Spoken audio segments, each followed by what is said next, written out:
কারো পিছনে দোষ অনুসন্ধানে লেগে যাবে না। আপনাদের এলাকার একজন ইমাম সাহেব বাজারে যাইতেছে, তিনজন বোরকাওয়ালি মেয়ে নিয়ে। কয়জন? তিনজন বোরকাওয়ালি, তিনজন। খুব মন দিয়ে শুইলেন। আপনি ইমাম সাহেবের পিছনে নামাজ পড়েন, আপনিও পিছিয়ে পিছিয়ে রওনা করছেন।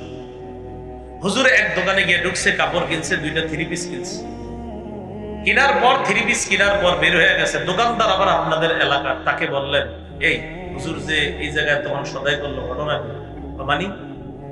হুজুর আইছে, হুজুরে বিবি নিয়ে আইছে আর দুই মেয়ে নিয়ে আইছে। তাই নাকি? আমি তো 1 মাইল পিছিয়ে পিছিয়ে হুজুরের পিছিয়ে পিছিয়ে আসতেছিলাম।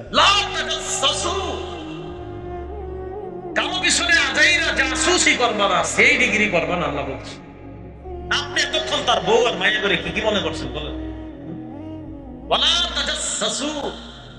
কারো পিছনে দোষ অনুসন্ধানে লেগে যাবে না। আপনি নিজেরটা খোঁজেন, দেখবেন হাজার হাজার মিল।